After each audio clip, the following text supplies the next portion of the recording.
Hi, everybody. Welcome back to my channel. Today, I'm going to be talking about all the books that I read in May.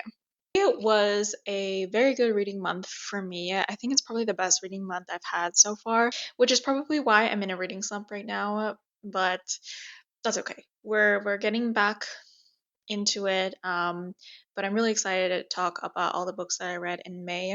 I did Even though I did have a really good reading month, I did also DNF a lot of books, and there were not so great books as well.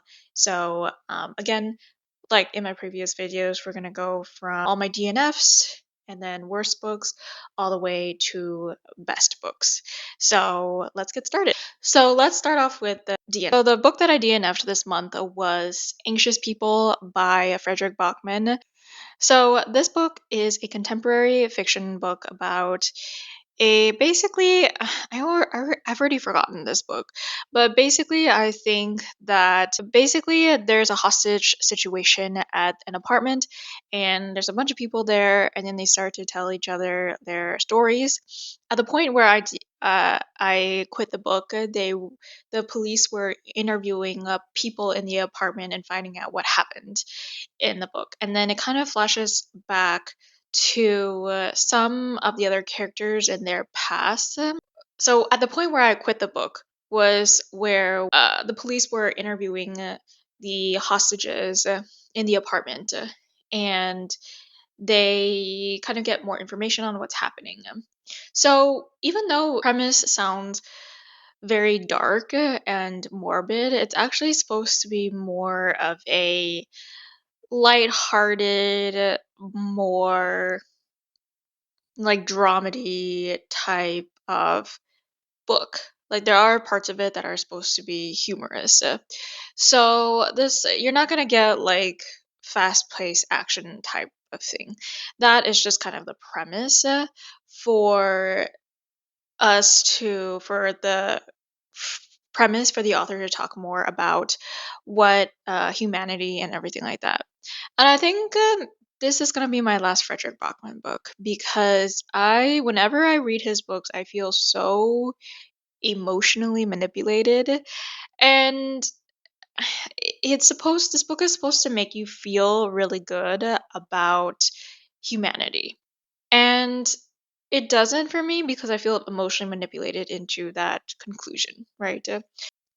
The other thing I don't like about the writing is that he tries to make caricatures of these characters. And then what he does is he tries to add on like depth and nuance to each of the characters aside from their caricature, right? So, for example, like two police officers, right? One of them is the father of the other one. And so Frederick Bachman kind of makes generalizations about the time period in which they grew up. So, the older one is really bad at texting. He like doesn't understand why millennials eat avocado toast. He is all about like the stoic, manly man, right? And then the younger police officer is like doesn't understand why his father is so inefficient at his job. Like he can use the computer really well and things like that. So caricatures of like a young and an old person, right? And then by going deeper into those characters, Frederick Bachman attempts to add more nuance into the characters, right? My issue is that. These generalizations do not feel like characters at all. They just feel like a generalization of like all old people and all young people, right? And then Frederick Bachman says like, they're not. We're all human here, and we're all just trying our best to figure it out, right? But I never really got attached to them as characters. They're just caricature, and there's so many of these like one-liners that are supposed to be really quotable, and you can probably see them on like Facebook from your auntie, and it just doesn't make a cohesive and compelling story. It just makes me feel manipulated, and I think I'm definitely in the minority on that one. I just very much dislike contemporary fiction for this very reason. I don't I just knew that I wasn't really gonna get anything from it, so I didn't finish this book. And again, I don't think I'll be reading any more Frederick Bachman books. So now we're gonna go from worst to best. The next book I finished with my in real life book club with my friend, and that was Carl's Doomsday Scenario by Matt Dinniman. This is the second book in the Dungeon Crawler Carl series. The first book I gave 3 stars. Okay, it wasn't a perfect book, but I did really enjoy the dynamic between Carl and Donut. I really liked the video game RPG aspects of it. I really enjoyed that it was fast paced and not too serious, but there was a sense of a larger plot happening. So I really liked that. However, unfortunately, I will not be continuing with this series because the second book was such a disappointment for me, and I'm really, really sad to admit that because I really wanted this to be a thing. I really wanted to really get sucked into a series.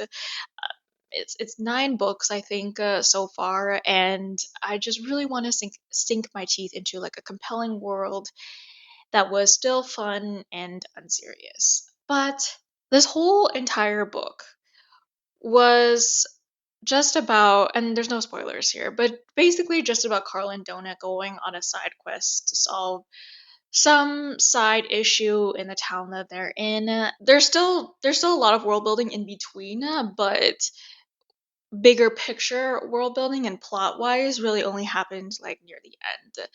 And I was really disappointed in that because I just felt like we were going nowhere in this book. There was no sense of forward momentum. And yes, they got themselves into dangerous situations, but guys, it's a 9 book series. Like, I know that Donut is not going to die in this book. I know that nothing serious is going to happen to her. Just the same thing with Carl. Like, yeah, there's another boss, but yeah, nothing's going to happen to Carl. Like, I don't care because he's going to be fine. There's no way that you can raise the stakes in, situations like this, defeating bosses and video games and things like that, without true consequences for the characters, and there were no true consequences for the characters. I'm also losing track of a lot of the items and abilities that they have. It really felt like playing Baldur's Gate to me because there was just so much. And at least in a video game, you can constantly reference your abilities, constantly reference items in your inventory and things like that. With this book, I can't really do that. I kind of just have to memorize it or go flip the pages back and do that. And I think the author knows that because he does repeatedly explain again what those abilities are. And I don't and that's just not fun either. Like, I think I've come to the conclusion that I think I'd just rather be playing World of Warcraft. I think that's my conclusion. Like, I'd rather be just going on these quests by myself. I think I'd rather just be playing games and it being fun and unserious because in a book, I want there to be tension and stakes, right? I want there to be some kind of forward momentum in the plot. And I just felt like there wasn't any, and it was so stagnant and it got so boring near the end.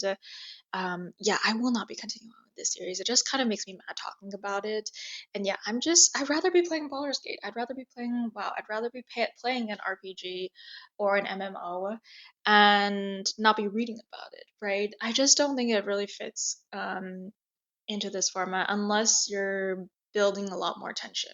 The next book I want to talk about is a book that I recently got on my travels that I talked about in my other video, the one where I was exploring indie bookstores. That was my last video. That book is King of Gluttony by Anna Huang. This one I'd probably give like a 2 or 3 stars. This is what is this? This is book 6 in a 7 book series about interconnected romance stories about this group of friends in New York City.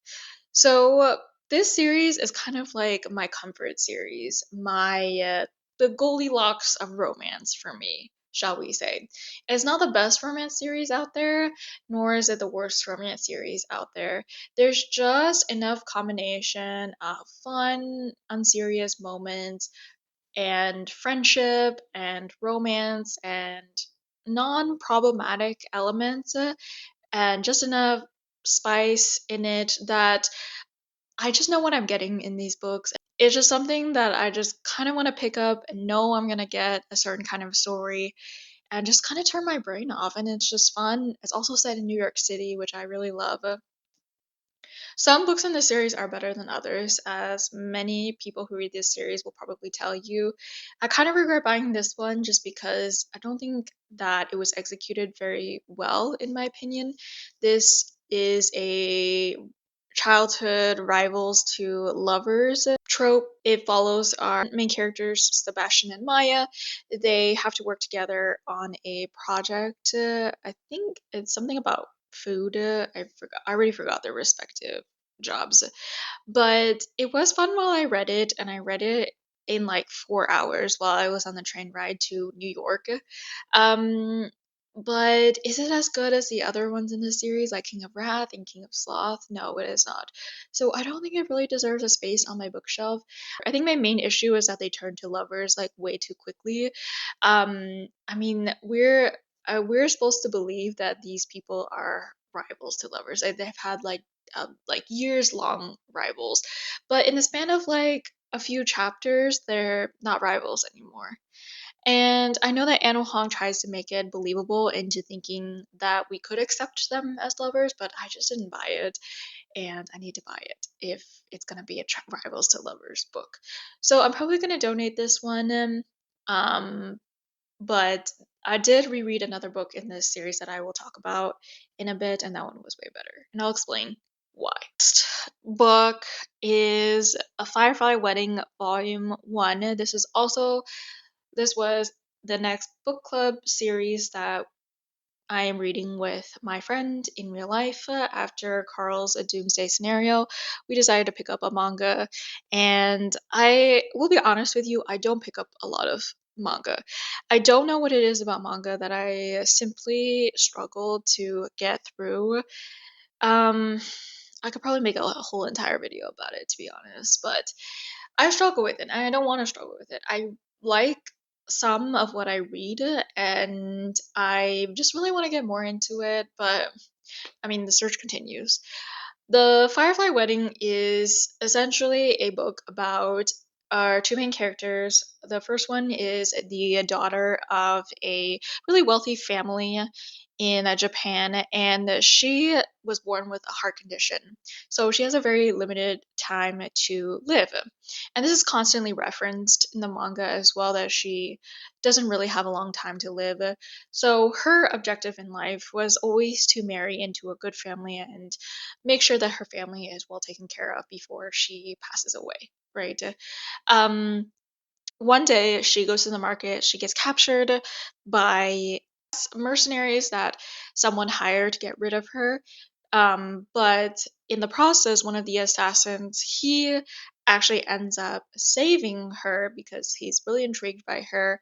And they escape, and they're taken to an island full of prostitutes, and she is kind of forced to work and try to make it out of this island alive so that she can get back to her family. And in the process, she falls in love with the assassin, and chaos ensues.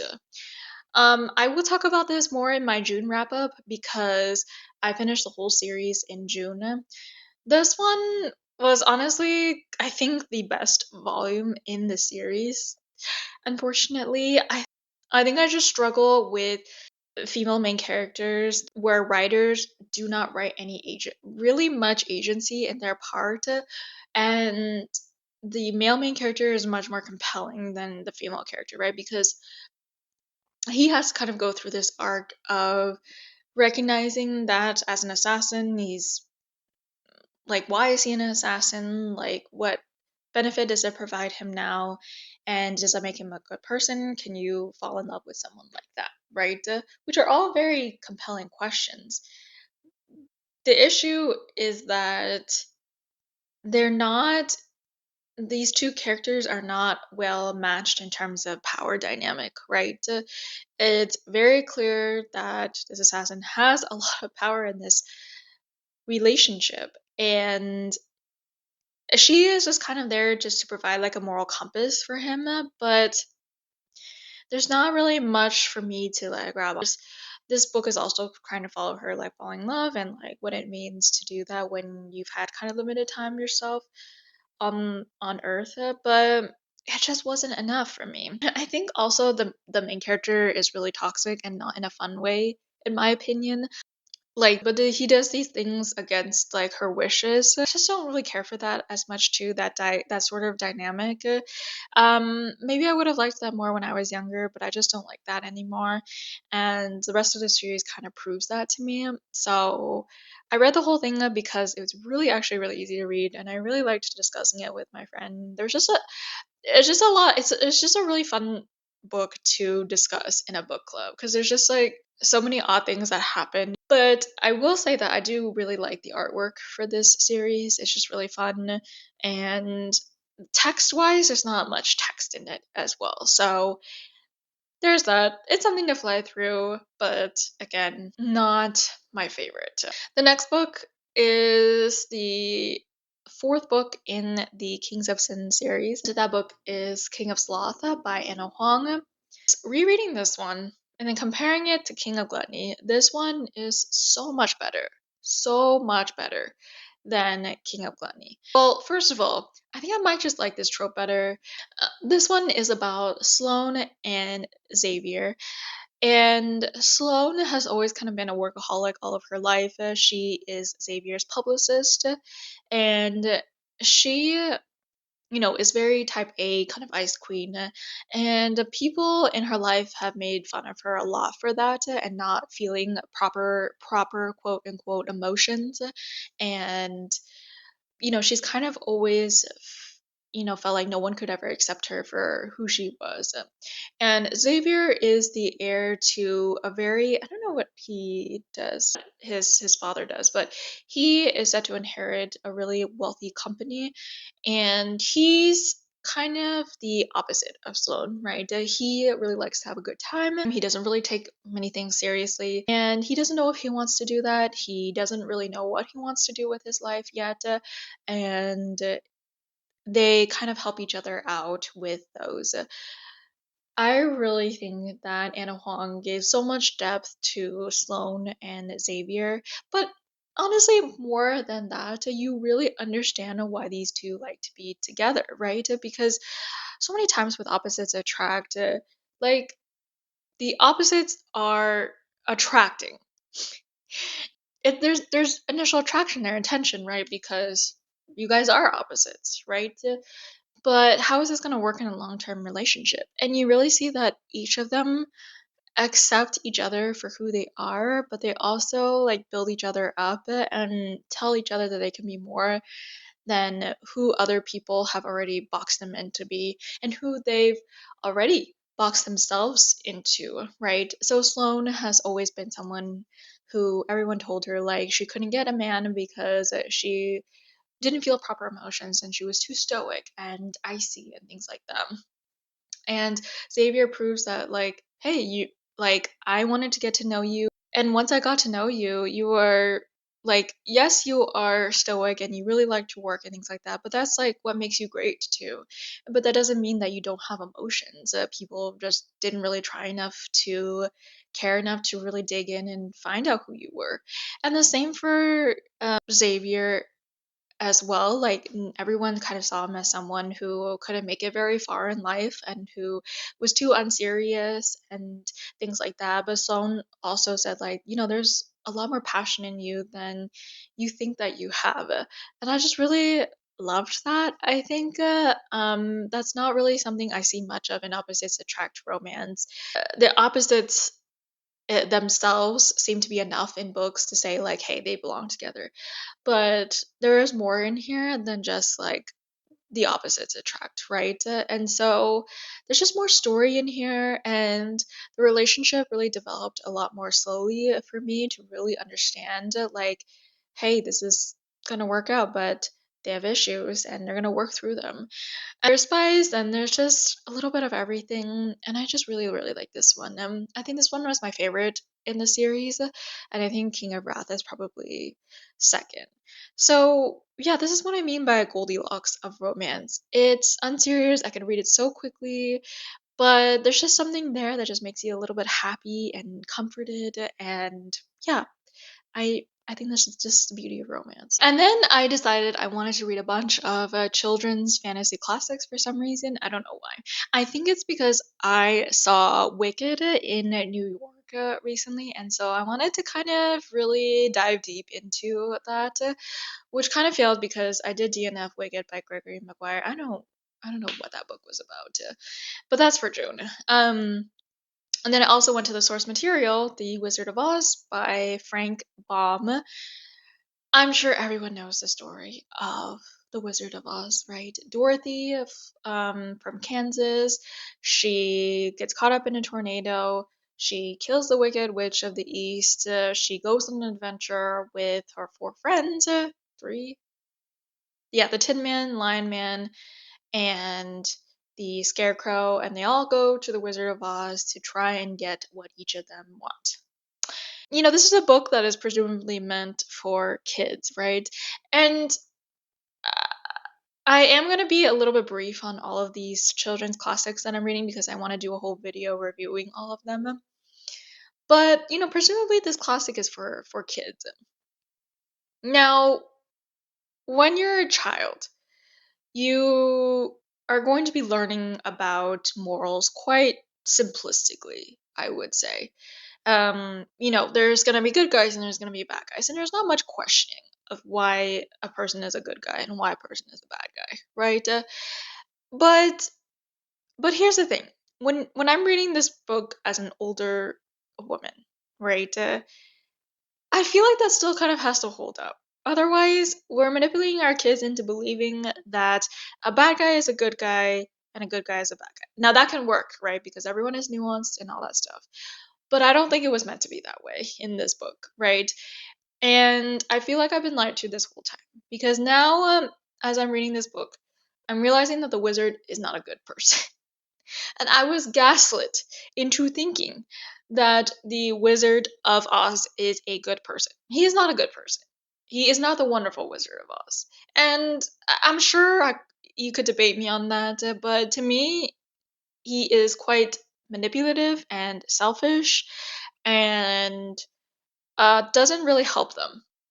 And the whole reason for going to him was to kind of seek guidance from him, right? There's none of that.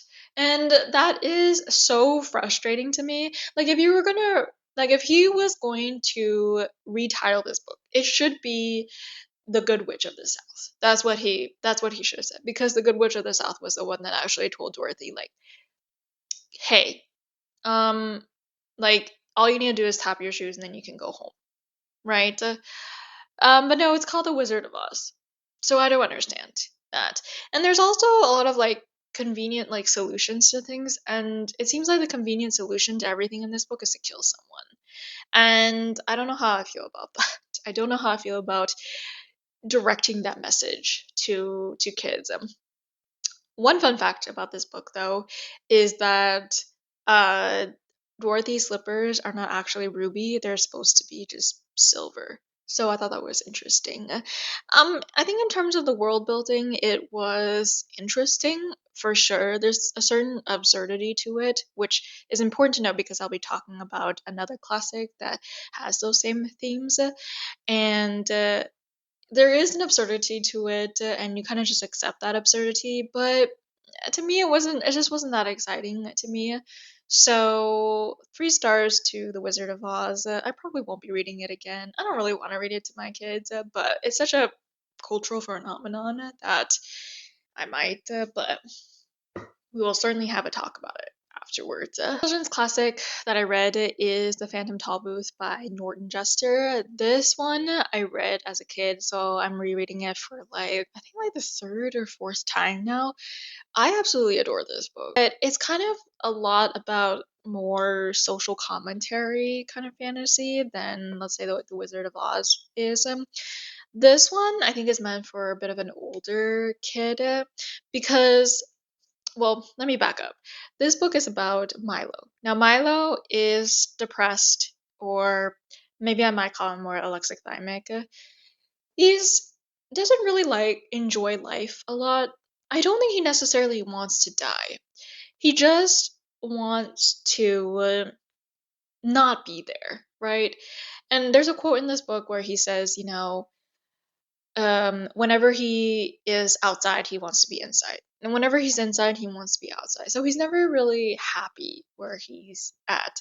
And he doesn't really see the point of life, right? He's just kind of going through the motions. And one day he goes back into his house and he finds a package for him. And there's a toll booth. He's like, great, that looks fun.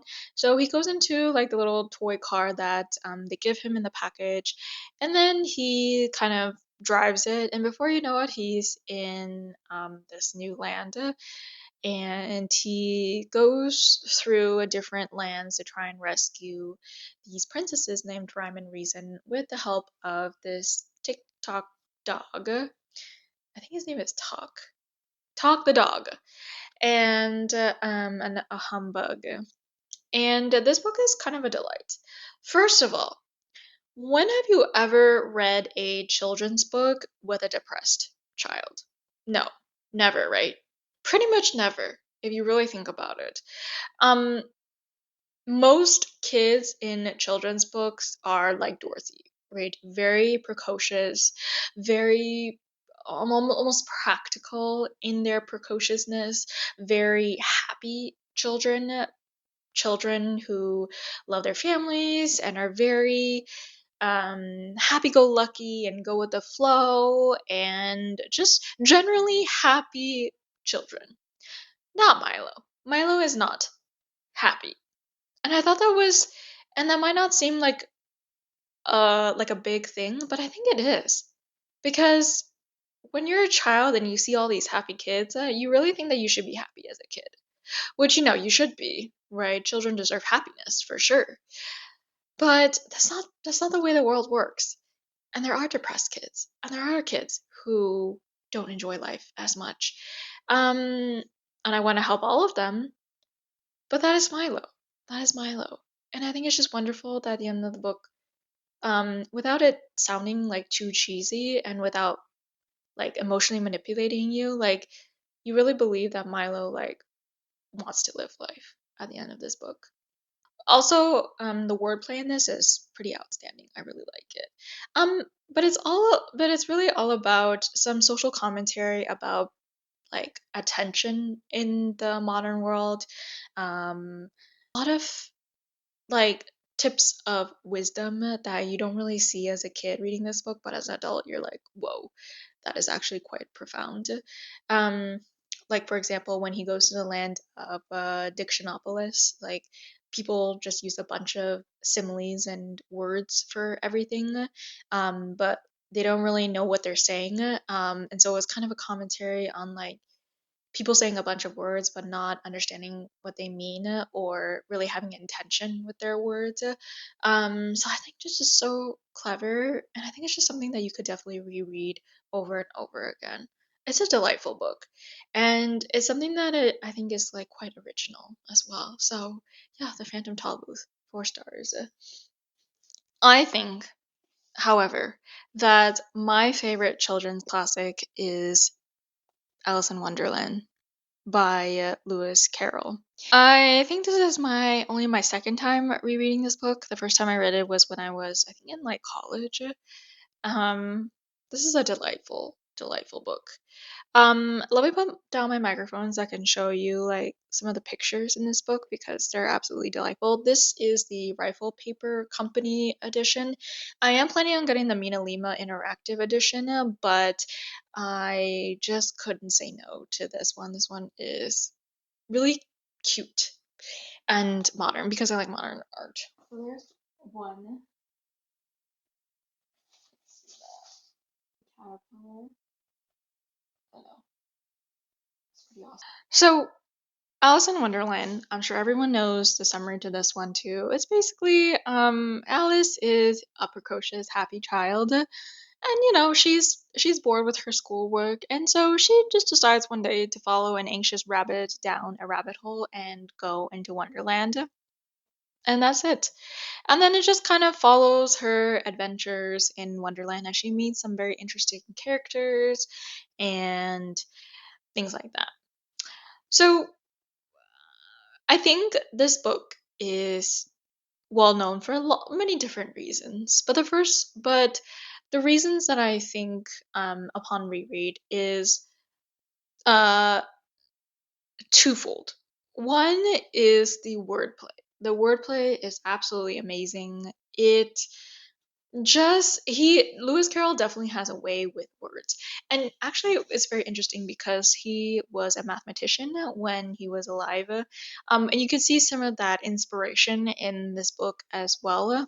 But yeah, there's a lot of like logic puzzle working through. There's lots of wordplay and absurdist questions and things like that. And I think this was missing from a lot of children's book nowadays. It's this constant like kind of creativeness in the wordplay, and it's just great. I don't really know how to describe it, but it's just really awesome to read. And the second one is just the absurdity of everything. Now, why is that important? It's important because, as reading this book, it fills me up with such wonder and imagination. And it just really reminds you that everything that you see and feel and hear and think about in this world, it doesn't have to be that way. But that's a wonderful thing because there's just so many possibilities out there and ways that you could think about things. And Alice in Wonderland reminds me of that, right? And there's that famous quote, I think it's in the back of this book. For you see, so many out of the way things had happened lately that Alice had begun to think that very few things indeed were really impossible. And I think, adults, we as adults forget about that. And thinking about again and, just being creative with things is just such a foundational part of Alice in Wonderland. Through the Looking Glass is a little bit more structured in plot, and I also read Through the Looking Glass this month as well. Um, and I think the Queen says in that book, I try to believe at least 6 impossible things before breakfast. What an absurd statement, right? But the great thing about Alice is that she kind of just accepts things as they are. Yeah, I'm gonna follow this rabbit down the hole. By the way, in the movie, he looks like he's stoned the entire movie. Um, but also the fun part about Alice in Wonderland is that anything went, right? Like you have a caterpillar smoking hookah in the book, or smoking something. I don't know what he's smoking, but he's smoking something, and you would not see that in a book nowadays. Maybe we need that back. Like it's so absurd. Like a caterpillar smoking. Um, like what? Like a rabbit keeping time. What? You know?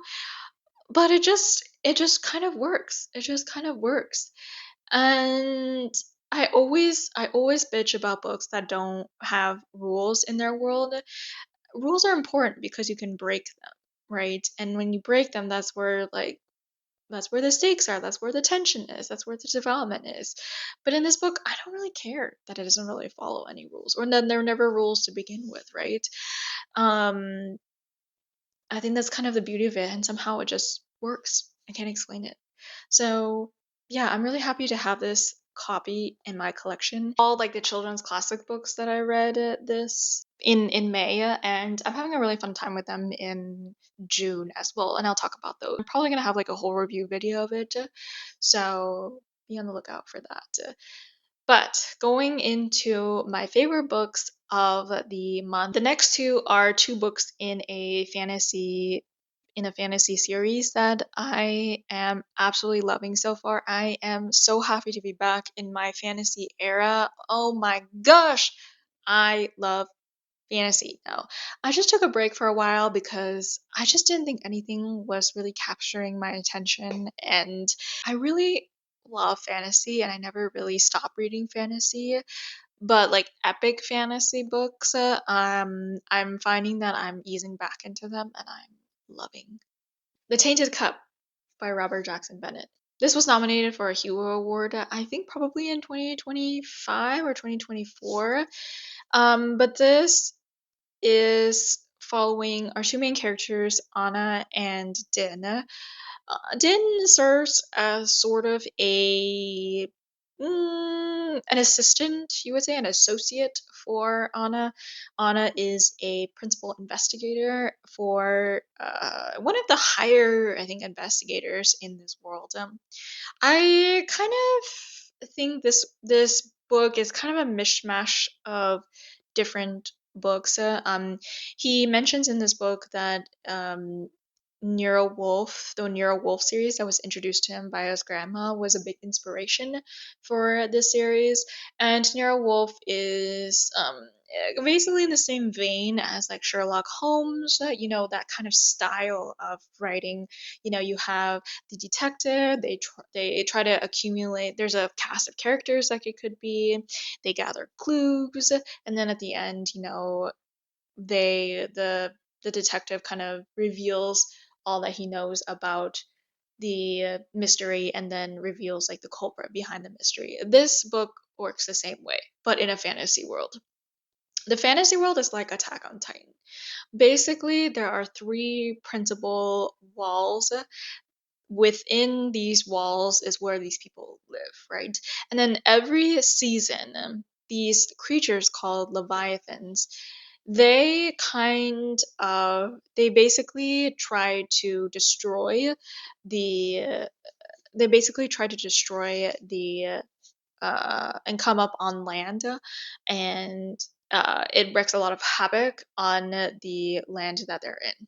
Okay, and basically, the more wealthy you are, the more in the inner circle that you live in, and you're in the outer circle, you're basically more poor and not as well off because you cannot afford to live like in more safe places. So in this world, right, you can modify yourself, so you could have abilities. Our One of our main characters, Din, he um has the ability of being an engraver. So what an engraver does, so he basically has like a lot of vials that he smells, and then when he smells these vials, he has the ability to remember everything that he sees, which is very, very good and very useful skill for an investigation, right? So that's what he does for Anna. He goes to the scene of the crime. He kind of remembers everything that he sees and who he interviews, and then Anna kind of extrapolates and puts everything together. I freaking love this series so much. There's just the right amount of everything in it. Wonderful characters, wonderful plot, a wonderful world building. There's a little bit of suspense in there too, with the mystery aspect, and I absolutely love it. What I also like about it is that each book builds on the world building. It's written in sort of like a semi-humorous like style. Um, Most of it I would say is serious, but you know that it's never too serious. It's like the tone of Sherlock Holmes and that mystery. There's but not quite as detached, right? So I love like the humor in this book as well. So I could read pages and pages of Din and Anna going on adventures and just talking to each other and trying to figure out mysteries, because Din is so stoic and so reserved, and Anna is so out of the box and chaotic and sarcastic, that when they talk together, it's like lightning in a bottle. It's so funny to read about, and that's why I keep coming back. It's just amazing. I think he's really written something quite wonderful with this series. Me and my husband also listened to A Drop of Corruption on our road trip, and that was also quite a delight. He had not. I was actually really proud of my husband because he never, ever, ever reads books. He used to read when he was younger, but not anymore. And and he didn't even read this first book too. He was like, what is on like your to read list?" And I told him that like I really liked this book and I wanted to read the second book, so we just popped it on, and we just couldn't stop listening. It made driving so much fun. A Drop of Corruption really builds up the stakes in the series, but it also expands on the questions that you had in this book as well. So it was a delight from start to finish. I think both of them are equal to me. Like I gave them both 4 stars, and the third one comes out in August, and I am so excited about it. There's like a slight bit of romance in this book, but it's so tiny. Um, but I'm wanting to see if that kind of develops in later books too. And it's not between Anna and Din. I think Anna is like a older woman, and Din is, in my head, pretty young. There is some action to it, but I don't want you to go into this book thinking that it's gonna be like breakneck action like all the time, right? It definitely follows the style of those old mysteries where like you're presented with a bunch of clues, and most of the story is built on finding those clues and figuring out like the mystery of things. It's not like your thriller type of books. So, but again, I like it. The pacing is just so good because I honestly, personally, was never bored during these books, and he just really keeps it going and really builds up on each other. And I would say that there's a fair amount of politicking in this book as well, because in this first book, they're trying to figure out the mystery of why this wealthy man has been killed. And then it goes into like the politics of this wealthy family and how they have their hands and how much power they have in this society and what they're able to control. So it's all really fascinating. So the last and possibly best book, I don't know, this one stands like probably on the same par as The Tainted Cup and A Drop of Corruption. But it is the one, the only Pride and Prejudice by Jane Austen. This is probably my second or third time rereading this book. I actually got the annotated edition. The annotated edition is by David Shepard, but there's a ton of other annotated editions out there. I just did some research, and people said this one was a really good one. So there's this one. I tried a bunch of it. What is there to say about this book that has not been already said? First of all, I'll talk a little bit about this edition in particular. If you are a first time reader of Pride and Prejudice, I don't really recommend this because you could get distracted with the annotations, and there's a ton of them. A ton of annotations in this book. In fact, each page of text follows a page of annotations, and the annotations range from giving like the meanings of some of the words in it to um giving you background information on like what kind of carriages they ride, or like the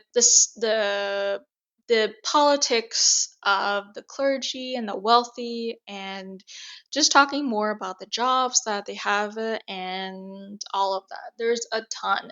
There's also a ton of black and white pictures in this book as well, from various paintings about like the landscape, countryside, and some of the places that they reference in the book. So I would say for a reread of this book, this was so immensely fulfilling, because there is just so much in this book, that so much depth in this book that I could only get from the annotations and really understanding the dynamics of what is happening in between the characters in this book. So, and it really actually makes me appreciate the genius that is Jane Austen. So, for example, one of the annotations talks about the types of carriages that were used during this time period. And you wouldn't think this, but there are many different types of carriages, and he goes into each one of them. But it was so fascinating to me because each family in Pride and Prejudice and each character, they own different types of carriages based on how wealthy they are, right? And so the Bennett family, who technically they're part of like a gentleman, like higher social class, but they're kind of poor for being like part of like a higher social class. right? So they only own like a couple of servants. They only own like one carriage, right? Whereas Miss Catherine de Bourgh, right, the great Catherine de Bourgh, she owns like several carriages and she can rent a nice carriage as well. And so all of those details really help you understand like how who these characters are, how wealthy they are, how they use their wealth, how they use their wealth in relation to other people, because that tells you so much about what kind of person they are. So all of that was so interesting to me, and it just made me really appreciate the story a lot more. Now, on a reread of this book, I honestly can appreciate the romance even more than I already do, because I've read quite a few romances, since I've reread Pride and Prejudice.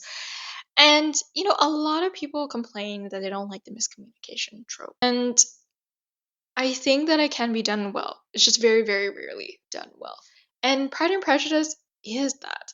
It is a miscommunication trope done right.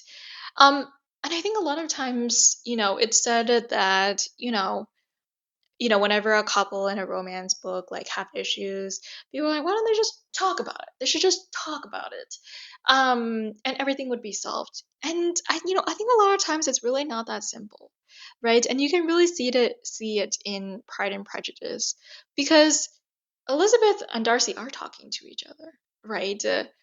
But they there's there there's a barrier there. There's a barrier there because of their biases towards the world, towards each other, and towards the people that they're around, and that affects how they interact with other people.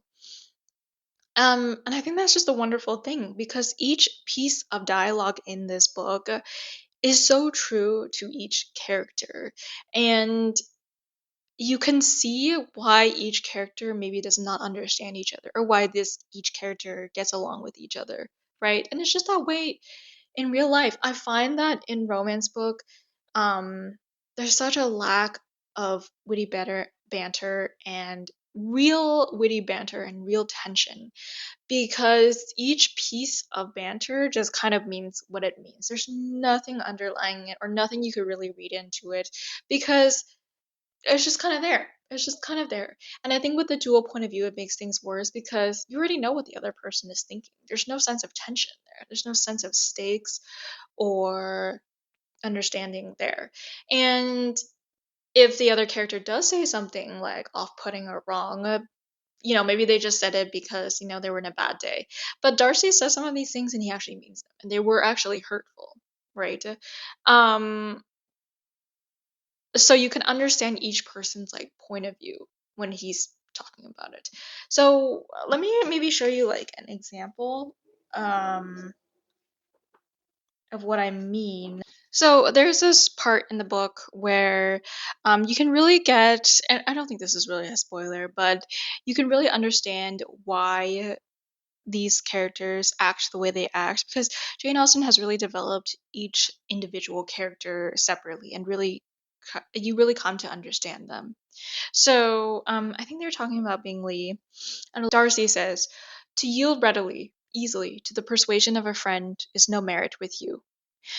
Elizabeth, "To yield without conviction is no compliment to the understanding of either." Elizabeth, "You appear to me, Mr. Darcy, to allow nothing for the influence of friendship and affection." So you can just tell from just those two pieces of dialogue who these people are, right? And how stubbornly they adhere to their principles, and how that can provide both benefit and hurt to them later on. Pride and Prejudice, amazing, amazing, amazing. So we'll be keeping this on my shelves. I highly recommend the annotated version again if you're doing a reread. But I could see this being useful for a first time reader too. So, and those were all the wonderful books that I read in May. I read a lot of books in May actually, and it was overall a stellar, stellar month. So let me know in the comments what you read in May, what you thought of my opinions of these books, and I will see you in my next video. Bye.